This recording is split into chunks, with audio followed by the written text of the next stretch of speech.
Hello there, this is Ajit Navlaka, and today we are discussing 3 reasons why your clients are finding it hard to take action. There are 3 very specific reasons I want to talk about today that seem to stop most people to be able to take action.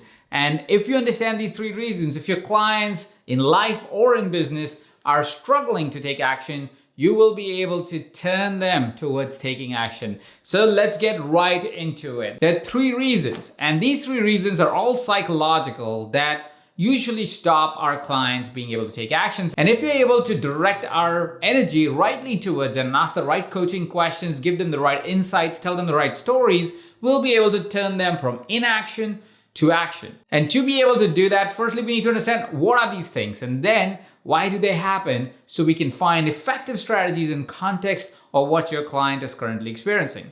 The first reason that happens very commonly with the high performers is they tend to not take action towards certain tasks that they know they need to get done because of boredom. High performers find it very difficult to be able to do a task that does not challenge them.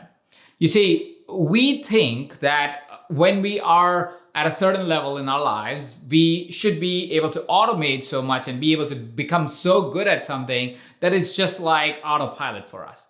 And while that is a great ambition to have, every single time a high performer ends up in a situation like that, where the task is easy for them to do, is something that they can do it at the back of their hand, is on autopilot for them, soon you would find them not actually being able to do the task.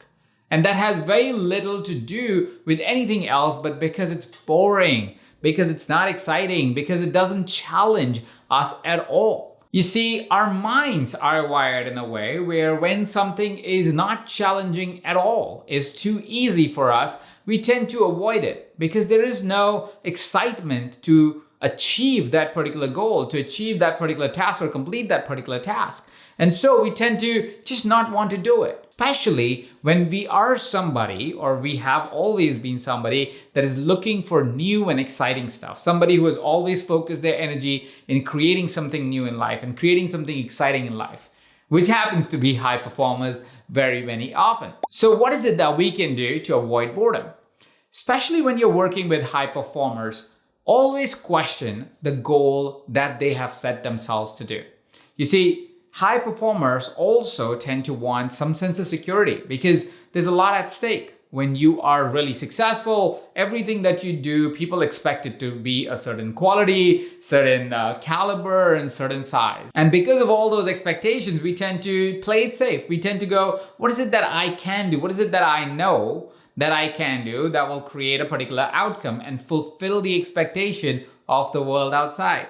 While it may fulfill the expectation of the world outside, it doesn't satisfy the high performer that sits within you. Which is why when you're working with a high performer, every single time they state a goal, ask them, is this really the goal that you want to chase, or can we go a little bit further? One of the ways that I like to do this is by asking my clients to set goals based on something that I learned from Raymond Aron. I learned this strategy a long time ago. Raymond Aron is a coach himself, and he suggested the idea of setting goals as minimum, target, and outrageous. He calls it the MTO goals. The reason why MTO goals are so important and exciting is because when you're working with a high performer, most of the time when they have set themselves up for a goal, they have set themselves up with a goal that they can surely achieve. Let's call it the minimum that one has to do. If you push your high performer just a little bit and say, hey, listen, if your goal is X, what if we added 10% to it? So X plus X 10%. Would that be a little bit of a stretch? Does this create a little bit more excitement than the goal you're already set out to do? They might come up with a rational explanation of why it's a little bit too hard and so forth, but they would intuitively tell you that they can still get it. And that's good. Let's set that up as a target, as the main thing that they're going to chase. But let's not stop there.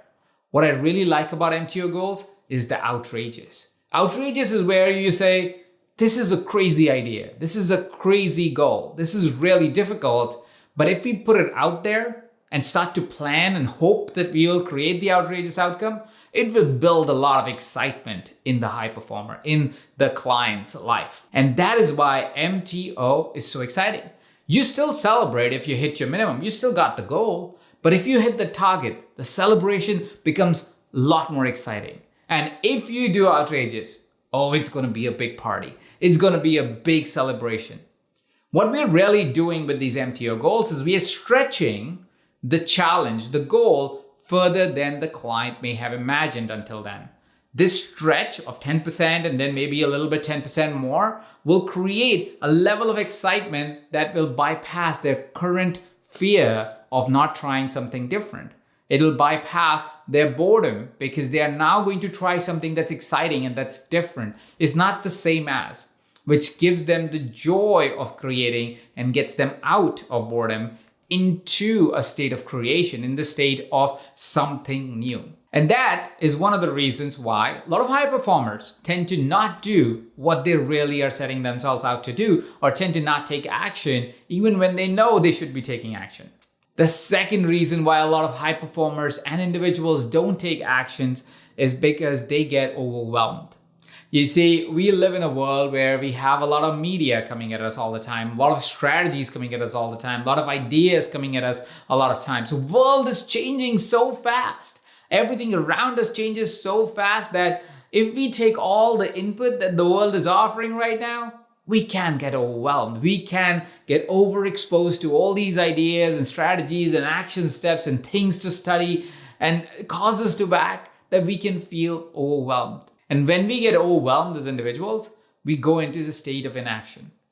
One of the greatest ways you can declutter your mind and organize your mind is to take all the ideas that one may have at any given time that is overwhelming them and write it down on a piece of paper. Write it down somewhere. Writing down ideas already helps you start organizing your mind. Once you've written down all the ideas, ask your clients to evaluate which of these ideas are the ideas that they're going to do first. You see, our clients will be very attached to all the ideas they put on paper. They would go, I cannot not do any of these ideas. They're all great ideas. And they are. But the challenge is not will we do ideas or not. The challenge is there is limited amount of resources that we have to execute all the ideas. If we had all the resources to execute all the ideas and all the mental faculties to execute all the ideas, we won't be overwhelmed. We are overwhelmed because the input is greater than our capability of creating an output. And hence, what we need to do is we need to control the input that is coming into our system, into our minds. And so we need to organize it, right? So get your clients to write down all the ideas that they may have that may be causing that overwhelm, all the ideas that they really want to execute. And then ask them not to ignore the other ideas, but to choose the ones that they will start with.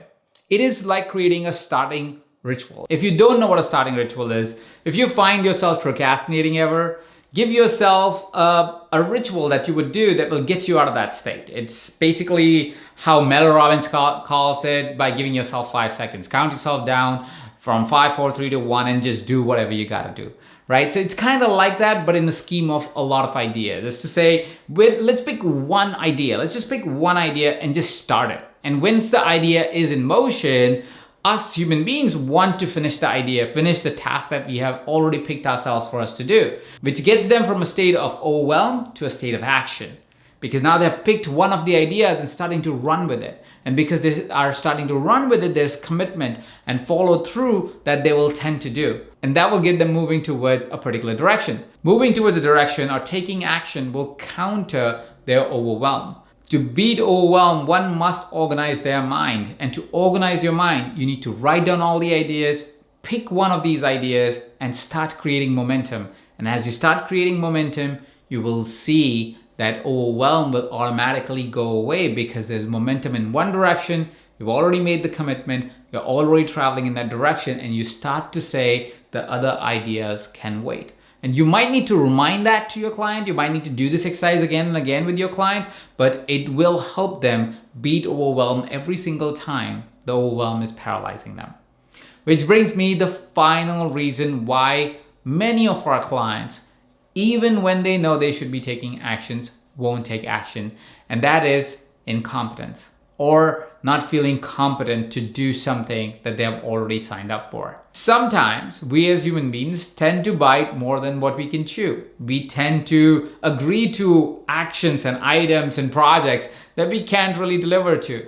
I tend to make that mistake very often, where I would overreach and overstretch myself. But a great way for when you feel like you are not competent to do the job and you are not ready, when you're not trained well enough to do the job, is to remind ourselves that competence is built. Competence is something that you can work towards, that you can train towards, that you can coach towards. You can build any skill if you give it enough dedication, enough time, enough practice. And that is what you need to remind to your clients. You need to remind them that they are not incompetent as human beings. They are just incompetent or less competent at the task that they've assigned themselves to. And because they're less competent at it, they can get more competent at it with training, with coaching, and with action. And that is what we are going to invite them to do. When you find out that your client is not able to take action because they feel like they don't have the competence and the skill to be able to create movement in their life, to be able to get the outcomes that they want, to be able to deliver to the project that they've committed to, remind them that any skill or any competence is built over time with the right coaching, right training, and the right action. Help your clients stay in action, even if it feels like that they are not ready for it. Staying in action will start the feedback loop where they will start to build competence and confidence. If they don't take action, they would feel not competent and may create a wrong belief that they are not ready. They're not ready for the big change. They're not ready for the big raise. They're not ready for the big movement towards the direction and passion of their life. Keep your clients in action. If you can keep them in action, they will keep building their competence. Another way to keep your clients in action is to remind them that it's not about big, giant leaps. It's about small baby steps. Help your clients take small actions and small steps towards the direction that they want to go, where they can see that they are not trying to become extraordinarily competent at the task that they're not good at right now, but just a little bit further and a little bit further and a little bit further and a little bit further. Because as they take these steps, soon enough, you'll find them way further than where they were and very competent at what they had signed up for. Sometimes incompetence or lack of competence in a particular area also shows up as fear, and be able to take small actions, building that competence and taking away that fear. Do you find yourself sometimes thinking about that I really should take this action and then you don't take it? If that is the case, I would love to see which amongst these three seem to be the pattern that is coming up for you right now as you're listening to this video. Share with us what is it that comes up and also how you've been tackling it. I would love to hear any thoughts from you on ideas on how we all can learn together to get past these three horsemen that stop us from taking any positive action. Now, one of the positive actions that you can take is hit that red subscribe button. If you like this video, go ahead and hit that like button. If somebody that you know can use this information, please share this with them. Thank you so much for watching. This is Ajit Navlaka, and you're watching this on EverCoach.